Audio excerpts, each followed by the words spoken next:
देखो पहले हम देखते हैं क्रेबस साइकिल होता क्या है, वो हमें पहले से ही पता है।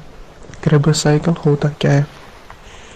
क्रेबस साइकिल में क्या होता है, एसिटाइल कोएंजाइम ए से वो साइकिल स्टार्ट होता है और वापस एसिटाइल कोएंजाइम ए पे ख़त्म हो जाता है।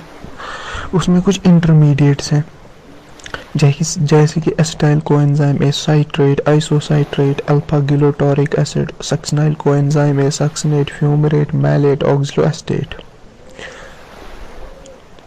उनको याद करने के लिए एक ट्रिक है कि कौन पहले आएगा कौन बाद में आएगा, इंटरमीडिएट्स क्या है, एनर्जी रिलीज कहाँ पर होगी, और जो वो एंजाइम्स है उसमें वो कैसे करेंगे हम याद। ठीक है, देखो एक सिटी है, उस पे मिलिटेंट्स ने अटैक किया, एक सिटी पे अटैक किया टेररिस्ट्स ने, तो एक वहाँ पर एक साइलेंट ऑपरेशन किया गया, एक सिटी पे साइलेंट ऑपरेशन किया गया मिलिट्री के द्वारा।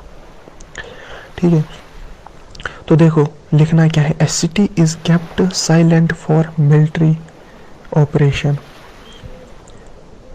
ए city is kept silent for military operation. A से आएगा एसिटाइल कोएंजाइम ए, सिटी से आएगा साइट्रेट, इज से आएगा आइसोसाइट्रेट, केप्ट से आएगा अल्फा कीटो ग्लूटारिक एसिड, साइलेंट से आएगा सक्सिनेट, फॉर से आएगा फ्यूमरेट, मिलिट्री से आएगा मैलेट, ऑपरेशन से आएगा ऑक्सिलो एसिटेट। अब मुझे पता है यहाँ पर एक जो इंटरमीडिएट वो छूट गया, जो क्या है सक्सिनाइल कोएंजाइम ए। ये हमें पता ही है, सक्सिनाइल कोएंजाइम ए सक्सिनेट के आसपास ही आएगा, सक्सिनेट के आसपास ही आएगा। देखो इसको याद करने के लिए एक ट्रिक है, सक्सिनेट के आसपास ही आएगा सक्सिनाइल कोएंजाइम ए। अब ये ऊपर आएगा या नीचे आएगा? देखो सक्सिनेट ये पहले से ही लेट है, इसके लास्ट में आता है 8, इसका मतलब है ये लेट है, इससे पहले आएगा सक्सिनाइल कोएंजाइम ए। देखो ये हो गए इंटरमीडिएट्स। फिर देखो एनर्जीज, एनर्जी का क्या किस्सा है यहाँ पर, क्या सीन है एनर्जी का। एनर्जी जब एक सिटी पे अटैक हुआ तो वहाँ पर एनर्जी मतलब लग जाएगी हमको सिटी पे अटैक करने के लिए। जब हमने सिटी पे अटैक किया तो सिटी ख़त्म हो गई, सिटी ख़त्म हो गई तो एसिटी वहाँ पर हम निकाल देंगे। तो एनर्जी कहाँ से स्टार्ट होती है? आइसोसाइट्रेट से। आइसोसाइट्रेट से नीचे जाते हैं alpha keto glutarate, alpha keto glutarate से नीचे जाते हैं सक्सिनेट, सक्सिनेट से नीचे जाते हैं फ्यूमरेट, फ्यूमरेट से नीचे जाते हैं मैलेट, और मैलेट से नीचे जाते हैं ऑक्सिलो एसिटेट। देखो यहाँ पर होता क्या है, हमें देखना है NaDH2 कहाँ पर निकलता है और FADH2 कहाँ पर निकलता है। पहले इसमें एक ट्रिक है, जहाँ पर मैलेट है, मैलेट से आता है मिलिट्री, मिलिट्री से ऊपर कोई पावर नहीं होती, मिलिट्री से ऊपर कोई पावर नहीं होती, तो मैलेट के ऊपर सीधा क्रॉस आएगा, वहाँ पर कोई एनर्जी ही नहीं निकलेगी। तो फिर हमें देखना है NaDH कहाँ निकलेगा और FADH2 कहाँ निकलेगा। देखो इसमें FADH, इसमें F एक ही इंटरमीडिएट है, F से एक ही इंटरमीडिएट आता है, वो है फ्यूमरेट, फ्यूमरेट। तो FADH भी एक ही आएगा, FADH2 भी एक ही आएगा फ्यूमरेट के आसपास। अगर हम फ्यूमरेट के नीचे देखेंगे तो वहाँ पर एनर्जी नहीं निकलती है, क्योंकि वहाँ नीचे मैलेट है, मिलिट्री से ऊपर कोई पावर नहीं होती, तो फ्यूमरेट से ऊपर ही आएगा, सक्सिनेट और फ्यूमरेट के बीच में आएगा FADH2, और बाकी हर एक जगह आएगा NaDH2। हो गया ये।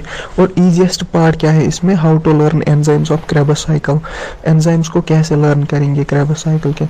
देखो एनर्जी जहाँ पर रिलीज होती है वहाँ पर आएगा डिहाइड्रोजनेस, जहाँ पर एनर्जी रिलीज होती है वहाँ पर आएगा डिहाइड्रोजनेस।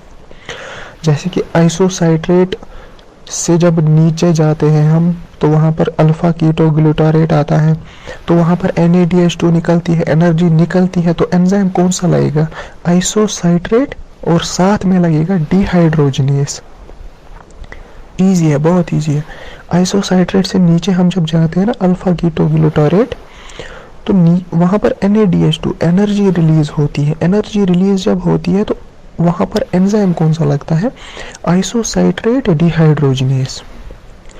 सेम दूसरे में अल्फा कीटोग्लूटारेट से नीचे जब जाते हैं तो सक्सिनेट आता है, एनर्जी रिलीज होती है NADH2।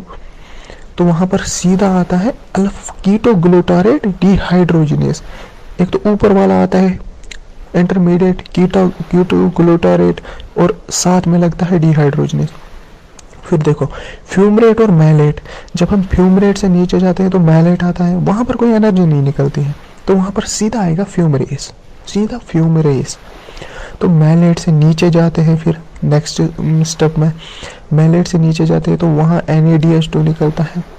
NADH2 जहाँ पर निकलता है तो वहाँ पर आएगा मैलिक डिहाइड्रोजिनेस। क्या आएगा? Malic dehydrogenase. फिर ऊपर जाते हैं ऑक्सिलो एसीटेट से, जब वापस चले जाते हैं एसिटाइल कोएंजाइम ए से, वहाँ पर कुछ नहीं होता है, वहाँ पर सिंथेसिस होता है। सिंथेसिस होता है ऑक्सिलो एसीटेट से साइट्रेट, ऑक्सिलो एसीटेट से बनता है साइट्रेट, तो वहाँ पर सिंथेसिस होता है। वहाँ पर सीधा कौन सा एंजाइम आएगा? Citrate synthetase. बस ये इजी एक इसकी एक ट्रिक थी। अगर समझ आ गई हो तो बता देना, फिर मैं दूसरी भी बोलूँगा।